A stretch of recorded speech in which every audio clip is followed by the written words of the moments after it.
Everybody rolling? Tell me when you're ready. Good to go? Good to go. All right. I guess I want to start by saying that we're really lucky tonight in Central Florida. Earlier this evening, an FDLE agent was ambushed and was almost killed. He was shot in the face. And now several hours later, here we are out at this location where a 12-year-old and a 14-year-old decided to take on deputies tonight.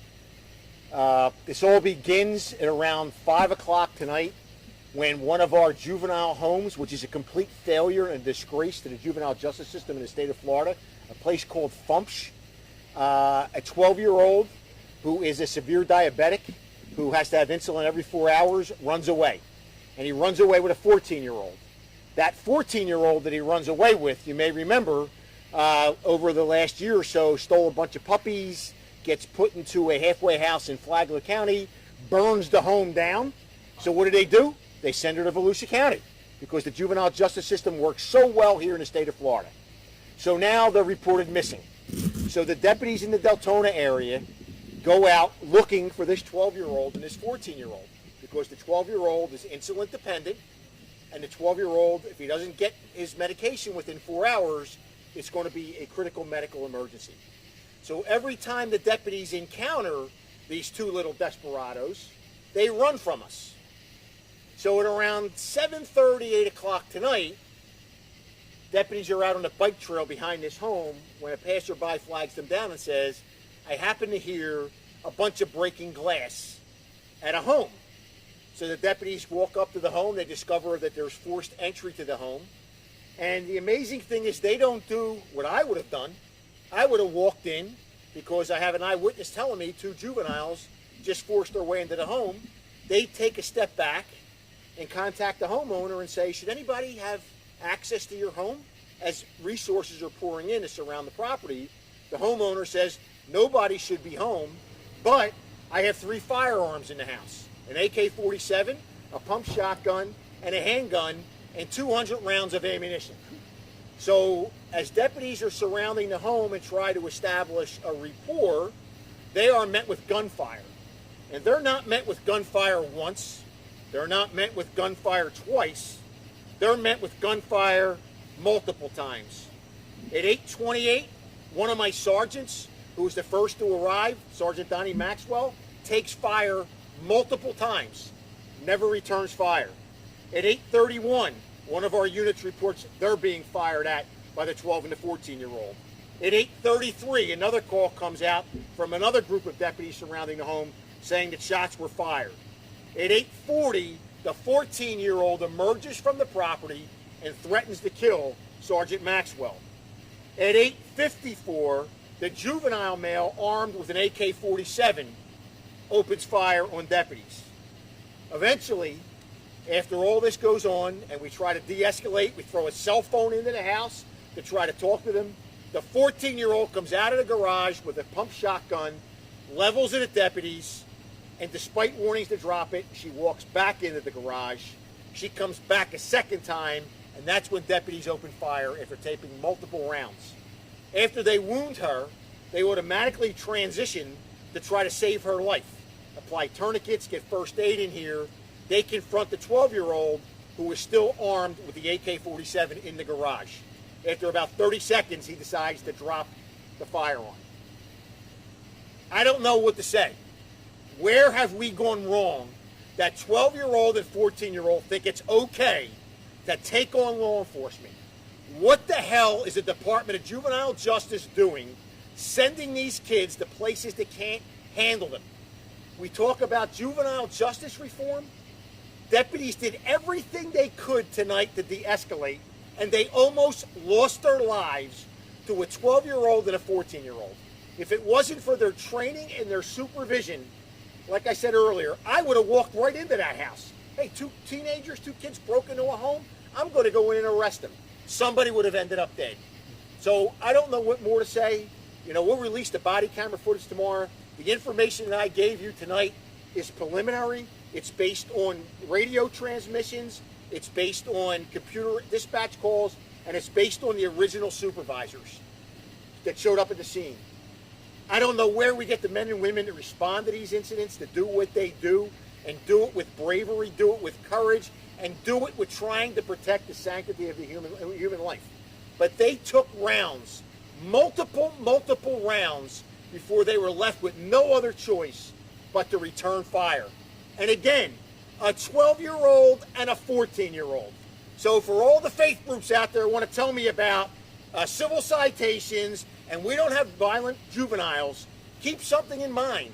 This Fumps home several weeks ago, one of their students beat to death one of the counselors. We've been out to this location 289 times in 2020 for various incidents. And the Department of Juvenile Justice consistently is sending kids that need to be in secure facility into our communities. And tonight, thankfully, I have deputies who are going home to their families because they knew what to do, they were well trained, and they were well supervised.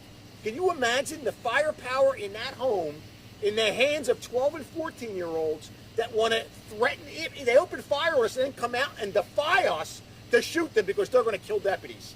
This is something I've never seen in 35 years of policing, and I'm sad to say, thank God my career is starting to come to an end, because I don't know what the future of law enforcement looks like in this country. They want to defund us, they want to sanction us and take qualified immunity away, they want to make us the bad guy, and yet you have 12 and 14-year-old thugs that want to shoot it out. And you haven't seen this crime scene yet? The deputies had nowhere to hide but trees. There was no cover other than their vehicles and a tree. And any of you that are listening to me know an AK-47 is going through an engine block, it's going through a car, and it's going through your bulletproof vest. So I'll take any questions that you may think I didn't cover in this. First, the injuries. Tell us the scope of the injuries. Thankfully, no deputy was injured. The 14-year-old was shot multiple times, and she's fighting for her life right now in the hospital. And the 12-year-old, no. 12-year-old, other than his diabetic issue and dropping the AK-47, he's going to, be alive for a long time. Do they think it's a big video game? Sounds like a video game. I learned this a long time ago, that the sanctity of human life and human life is cheap on the streets. And here's an indication of a 14-year-old and a 12-year-old have it so bad in life that they're going to defy law enforcement and engage them in a gun battle. And the more we de-escalated, the more we were trying to get, the armored vehicles out here and pepper spray and tear gas, the more embrazen they got, that they just felt that they continue to open fire. So much so that they came out and threatened to kill my sergeant and then took on our crime suppression team. And unfortunately, she lost. I have no sympathy, none. And anybody out there that says I'm an asshole, so be it. So be it. Tonight, had any of those deputies entered that property, I'd be going to their home, explaining to their husband or wife why they weren't coming home tonight. Do you know what hospital she's at? I think she's at CFR. Okay. Do you know, I know you said she shot multiple times. Do you know where? She shot twice, once in the chest, once in the abdomen, once in the arm. And again, I want to also, this went on for hours. This wasn't a split second, we exchanged gunfire. We were out here from 7:30 till almost 9 o'clock before we returned fire. We took fire that whole time. And when people say, what do you need 2 Bearcats for? There's a reason why I wanted one, because I need one on the east side of the county and one on the west side of the county for incidents like this that occur. So, go ahead. Do you know the nature of their criminal history? I know you mentioned one of them The stole 14-year-old was arrested for stealing dogs, for larceny. She then got teen court and was sentenced to a halfway house in Flagler. She burned that halfway house down on April 10th of 2021. And the Department of Juvenile Justice, what are we going to do with her? They decide to send her to what's called Fumps, Friends United Methodist Home. Okay? It's not that far from here. That we've been there 289 times last year. That an employee was punched in the face and killed not too long ago. They can't handle. They're not equipped to handle these kids. They send them to these homes, this home here. They walk away, and they break into cars. They commit robberies, and tonight they tried to take the lives of 8 of my deputies at least. How about the 12-year-old? Have they committed any crimes? 12-year-old had no other charges. He was sent to that home for whatever. He got in the company of the 14-year-old, and they decided that they were just going to walk off campus tonight.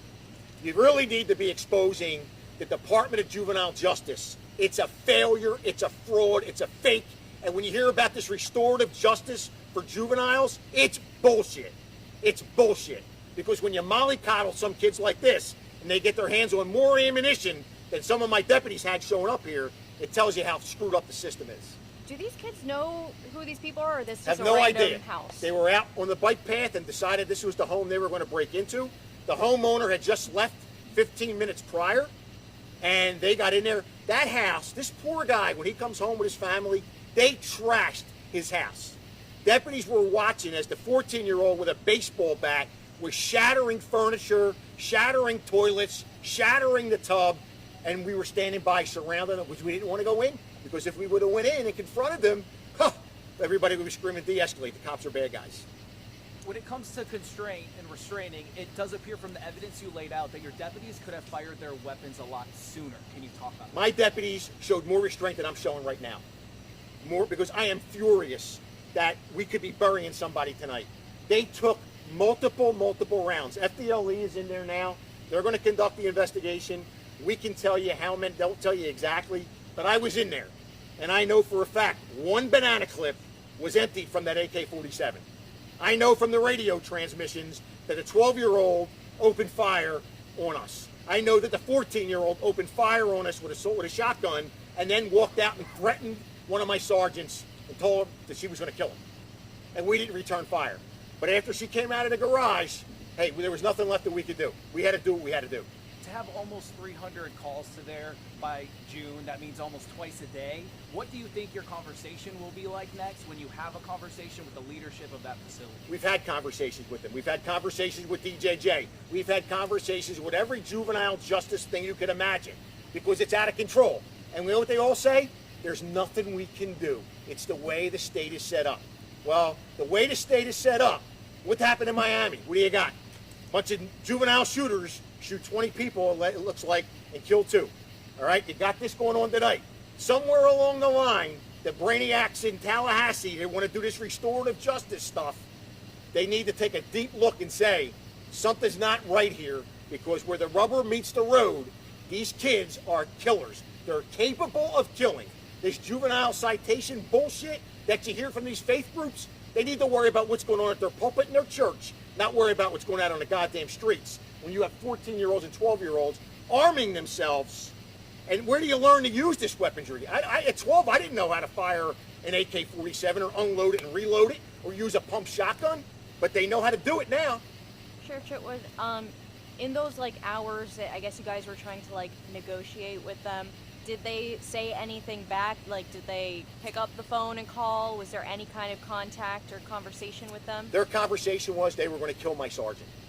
They were coming out to kill cops. They were coming out to kill deputies. That's the conversation. I know this is obviously a nonsensical situation for kids to be doing this, but did they say why, or did they? We don't. Do you have any we idea? don't. We don't know. We don't know that yet. Hopefully, we'll get to talk to the 12-year-old. Who knows? He's shrouded in rights. He don't have to say anything to us.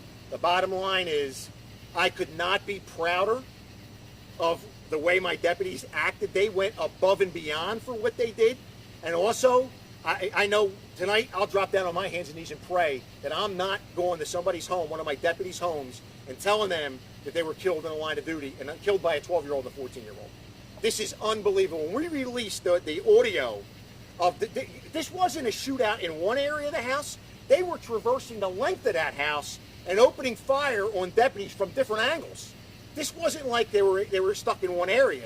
They were out on the pool deck. They shot through the bedroom window. They shot from the garage door. This is like Bonnie and Clyde, 12 and 14 years of age. I was about to say that. Do you think with this body camera video, people will see, when they see firsthand, they see this 14-year-old, a caliber of violence that maybe people think is hard to comprehend for that age at this point tonight? No, and I'll tell you why. Because I think we're at a stage in society where people don't believe what their eyes tell them.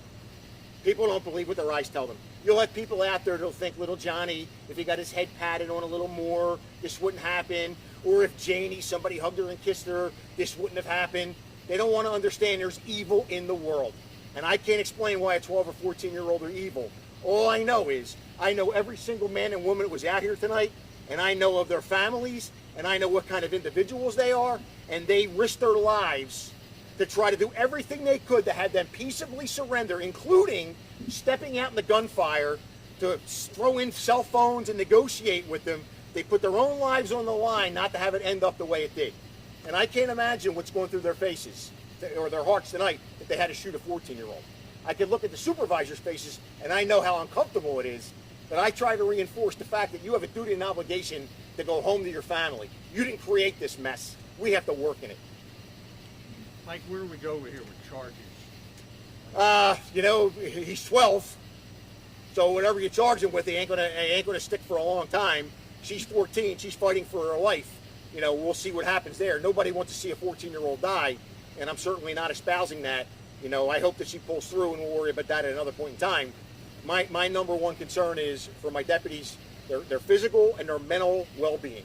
This was not an easy call. I listened to this from the whole ride over from my house when it first started, and you could hear it in their voices. They tried to do everything humanly possible to end this peaceably. But you know what? You can't end it peaceably if the people that are armed shooting at you don't want it to end peaceably. And where you can get so much hate in your soul, I don't know. I don't know where we're headed. Sure. What do you tell the legislature? Wake up. Wake up. Maybe they need to get out of Tallahassee and come out and start riding with law enforcement a little bit more. Instead of going up there and going out for cocktails at night, my challenge is come out and start riding with the deputies. Come out and start seeing what's going on with your juvenile rehabilitative program. One of the things they love to tell you is, oh, we cut down 50% secure custody. We don't have these kids in secure custody. You know why? Because you're sending them to an incompetent group at FUMPS that allows them to just walk all over the county and do what they want to do. And tonight, we see it again. There was no up in arms about the guy that was killed out there. None. Nobody said, oh, the guy was killed. Oh, you know, maybe he shouldn't have did this. Now, we're opening fire on deputies. What are we going to do here? We can only do so much. Sheriff Chitwood, where are these kids' parents? Do you know? They're in foster care. Okay. You know, that's the other thing. You can't raise your kids. Well, you don't want me raising them because you're not going to like the way it turns out. Got nothing else. Doing good. All right? I think we're good. Awesome. Thank you, guys Mike. and girls. Thank you.